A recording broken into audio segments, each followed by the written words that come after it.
We're encouraging Americans to have enough water, potable water, and food if you do get caught in a lockdown and you're unable to go to a store. I also wanted to say this is obviously an uncertain time here in China pertaining to COVID-19 and to the pandemic.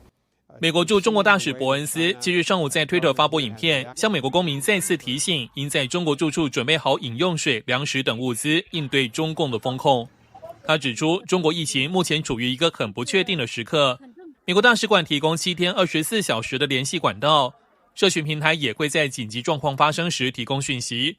这是美国政府2周内第2次提醒民众存粮。Just over the last week or two, in certain parts of the country, loosening up on testing, for instance, in Guangzhou and in Beijing, allowing some people who are infected to quarantine at home, and yet in other parts of the country, very strict lockdown. We'll have to see how that develops, but certainly they've come to a point in time when they're beginning to make some decisions, perhaps about beginning the lessening of COVID-19 restrictions, but we think that process may take many, many months. 过去2周，中国多地爆发白纸运动，抗议中共极端不人道的封控，导致多条人命丧生。在海内外压力下，中共官员7日召开记者会，宣称松绑封控措施。特殊场所外，不再查验核酸阴性证明，不再查验健康码和行程码。美国大西洋月刊6日刊文，许多专家担忧，中共乱无章法的松绑后，中国恐有新一波疫情浪潮。艾默瑞大学传染病学家表示，他担忧中共当局会不对外透露疫情规模，这可能也对老百姓产生严重影响。新唐亚太电视高秉莹、张瑞珍综合报道。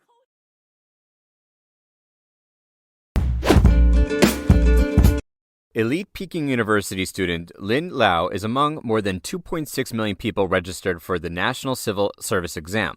Lao has been looking forward to the occasion when large private Chinese companies enter university campuses this summer to hunt talent. However, with the slowest growth in decades of the country's economy, Lin couldn't help but be disappointed that employers were not looking. Lao's parents wished that she had a safe civil servant job suddenly made sense at this point.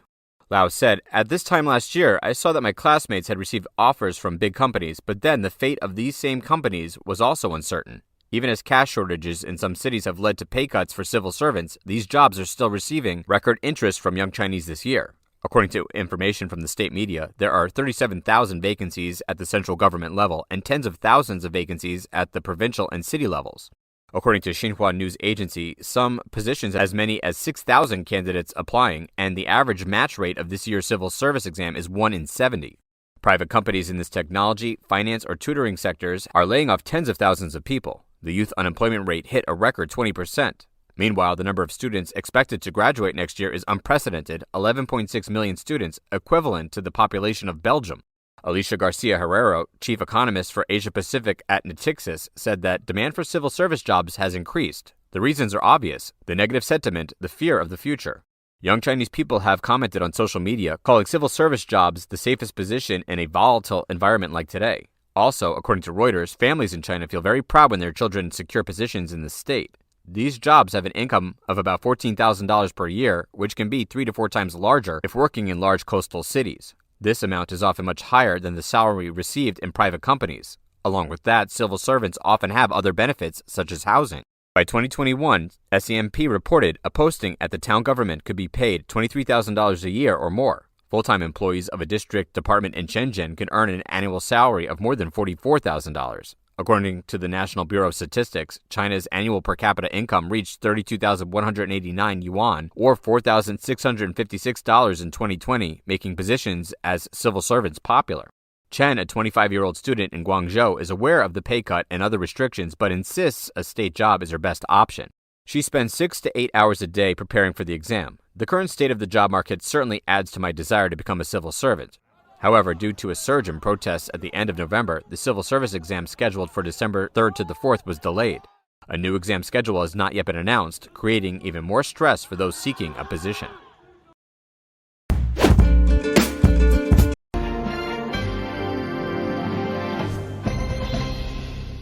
据国际结算银行周一公布的统计数据，中国的债务占国内生产总值的比例创下新高，已达 GDP 的近3倍水准。其主因是清零政策下，中国地方政府不得不大量举债支持经济。中国爆发白纸革命后，多地宣布放松部分防疫措施。对此，广州有公职人员透露防疫放松的另一真相，在网上发文表示，中国多地解除大规模核酸检测与集中隔离，这是因为地方财政真是1分钱都拿不出来了，全是欠条，全是窟窿。文章随即遭到删除，但被海外中国数字时代专载保留。周二，习近平在中共前党魁江泽民的追悼会上念悼词，提及江泽民在1989年支持邓小平当局镇压学生民主运动。舆论认为，其此举意在向当前参与白纸运动者发出警告。也有专家分析，习近平正面临白纸革命的冲击，其悼江是权宜之计，实质是把江当作道具演戏给党内看，以度过危机。中共暴力执法引发白纸革命，民众越来越觉醒。12月6日，海外社交媒体上一段影片热传，据称中共上将谢富治长女谢小庆公开反对极端防疫，她手持2把菜刀，誓死抵制入户消杀，并称如果大白强迫她去方舱隔离，她将来一个砍一个，决心捍卫自己的合法权益。不过，影片在微博已经被屏蔽。新唐亚太电视整理报道。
China's industrial sector is seeing a dramatic decline in U.S. demand as the Asian giant struggles with COVID lockdowns. CNBC supply chain heat map data shows that U.S. manufacturing orders in China have shrunk by 40%. Consequently, Worldwide Logistics believes Chinese plants will cease operations half a month earlier than usual for the Chinese New Year, and the festive event for 2023 is slated for January 21st.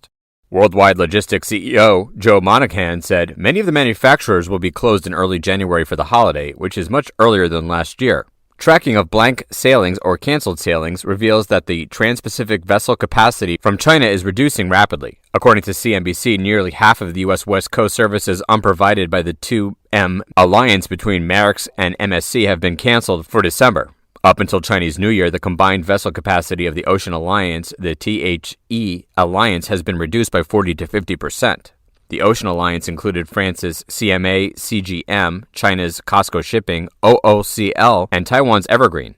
The alliance is joined by Singapore's Ocean Network Express, Germany's Hapag Lloyd, South Korea's HMM, and Taiwan's Yangming Lin. The Financial Times reported in November that manufacturers in China were shut down on a large scale because of slumping orders. Owners told the Times it had declined by 30 to 50% in some industries. The owner said the decline in orders and the constant lockdowns were all reasons why I wanted to close the factory. The Chinese government is loosening some of its zero-COVID strategies after an outpouring of public anger in late November that later spread to the Chinese communities in other countries. But for some companies such as Apple, whose biggest plant in China has been struggling to resume production since late October, November spelled the last straw. The Wall Street Journal reported on December 3rd that the tech giant is urging its suppliers to move some of its production out of China. In recent years, when Chinese people left the country, Chinese customs would check them carefully and even cut off their passports. A female internet celebrity cried and said that she was going to the airport to watch a World Cup game in Qatar, but customs officers took her passport, saying that they were worried that she would be defrauded overseas.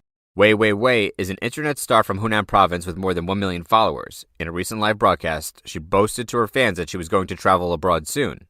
She said that she wanted to watch the World Cup games in Qatar 4 years ago. Last Sunday, November 27th, Wei Wei and her two friends got to Shanghai Pudong Airport ready to make the trip, but when they were about to leave the country, their passports were denied. She said that she was really terribly sad. Wei Wei also said that they had already made reservations for a hotel in Dubai and a flight from Dubai to Istanbul, but now authorities have taken her passport so she can't go anywhere. She wondered why this happened. On November 28th, she posted another message saying that authorities had taken her passport because there were so many scams abroad, and they claimed that they were afraid that Wei Wei and her friends would be taken advantage of. In May, some netizens on the mainland said that the Chinese customs cut people's passports quickly. A Dalian netizen said that he saw with his own eyes that a passport was cut at a port in Dalian. There were more than 20 cuts. He advised people to quickly leave if they could find a way to do so. It's pretty frightening. Besides cutting passports, all parts of China have also sent out notices saying that passports must be turned in and that leaving the country is strictly controlled. Lai Jianping is a master of international law at China University of Political Science and Law. He told Chinese language media Xintang Ren that the Chinese Communist Party's actions go against its own laws. Citizens should have the right to be free, to move around, and to come and go as they please. But now the CCP is depriving the Chinese of these rights. But since it is not stated in writing, people would have nowhere to complain. The White Paper movement against the Chinese Communist Party's CCP's zero-COVID policy has contributed to making the Chinese people more robust in the face of pressure from authorities. According to Apollo News, in many areas in China, there have been more and more occasions where they are locked down. People will directly argue with pandemic prevention and control staff, even breaking down obstacles built by the local CCP authorities. At around 7 p.m. on December 1st, the people of Majuqiao Town, Tanzhou District, Beijing, got together to pry open the iron gate and tear off the seals at the exit of the blocked residential area. Many nucleic acid testing stations set up by the authorities in many neighborhoods in Beijing have been dismantled. On the evening of December 2nd, authorities ordered a lockdown of the Wanyuan neighborhood, Hongqiao Town, Minhang, Shanghai. At about 6 p.m. that day, people gathered at the entrance and exit of the residential area to argue with the pandemic prevention and control staff about the lockdown order. Also, on the evening of December 2nd, at an industrial park in Wuhan City, Hubei Province, people acted together pushing the fence erected by the authorities to lock down people. Under such pressure from the people, the pandemic prevention staff had to give in. The crowd applauded and, one by one, walked out of the gate.